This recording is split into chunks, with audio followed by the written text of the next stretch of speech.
சிறகடிக்க ஆசை சீரியல் இனிய எபிசோடு ஒரு வெத்து வெட்டான எபிசோடு அப்படின்னு தாங்க சொல்லணும். இதுல ரெண்டே ரெண்டு காட்சிகளை தான் நமக்கு காமிச்சிருக்கிறாங்க.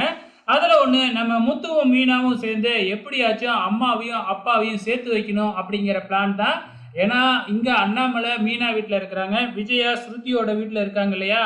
இப்ப நம்ம முத்து நேரா போய் அண்ணாமலையோட போனை எடுத்து அவங்க அம்மாவுக்கு ஒரு மிஸ்டு காலை கொடுத்து வச்சிடுறாப்புல. ஸோ பார்த்துட்டு அப்பா தான் ஃபோன் பண்ணியிருப்பாரு அப்படின்னு சொல்லி அவங்க அடிப்பாங்க இல்லையா விஜயா. அதே மாதிரி விஜயா ஃபோன் அடிக்கிறாங்க. இந்த முறை அண்ணாமலை ஃபோன் எடுத்து ரெண்டு பேரும் பேசிக்க ஆரம்பிக்கிறாங்க.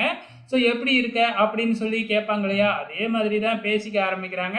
அதுக்கப்புறம் எதுக்காக மிஸ்டு கால் கொடுத்தீங்க, ஃபோன் பண்ணியிருந்தீங்களே என்ன விஷயம் அப்படின்னு விஜயா கேட்க, நான் ஃபோன் பண்ணியிருந்தேனா அப்படின்னு நம்ம அண்ணாமலை பார்க்கும்போது இந்த பக்கம் முத்து மீனாவும் நின்றுக்கிட்டு இருக்கிறாங்க. ஓ இவங்களோட வேலை தானா அப்படின்னு அண்ணாமலை கண்டுபிடிச்சிட்றாப்புல. ஸோ இது ஒரு சீனா. அதுக்கப்புறம் இன்னொரு காட்சி என்ன அப்படின்னு பார்த்தீங்கன்னா, நம்ம முத்துவும் மீனாவும் ஸ்போக்கன் இங்கிலீஷ் கிளாஸ் போகிறாங்க இல்லையா. ஸோ அங்கே போய் பார்த்தா அதே மாதிரி நல்லா வயசானவங்களாம் இங்கிலீஷ் கற்றுக்கிறதுக்காக அங்கே வந்து உக்காந்துருக்குறாங்க.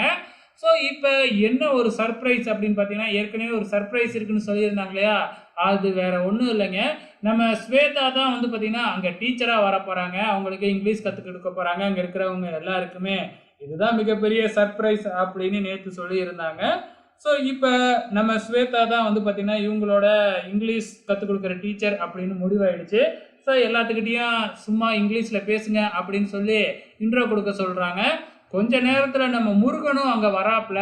ஆஃபீஸில் ப்ரொமோஷன் கிடைச்சதுனால வெளியூர்லாம் போக வேண்டியது வரும், அதனால் இங்கிலீஷ் கற்றுக்கணும் அப்படின்னு சொல்லி அனுப்பி வச்சுட்டாங்க அப்படின்னு சொல்லி முருகனும் வந்துட்டாப்புல. இப்போ ஸ்வேதா தான் அவங்க எல்லாத்துக்குமே இங்கிலீஷ் டீச் பண்ணிக்கிட்டு இருக்கிறாங்க. இதுக்கப்புறம் இன்னும் என்னெல்லாம் நடக்கும் அப்படிங்கிறத பொறுத்திருந்து பார்க்கலாம்.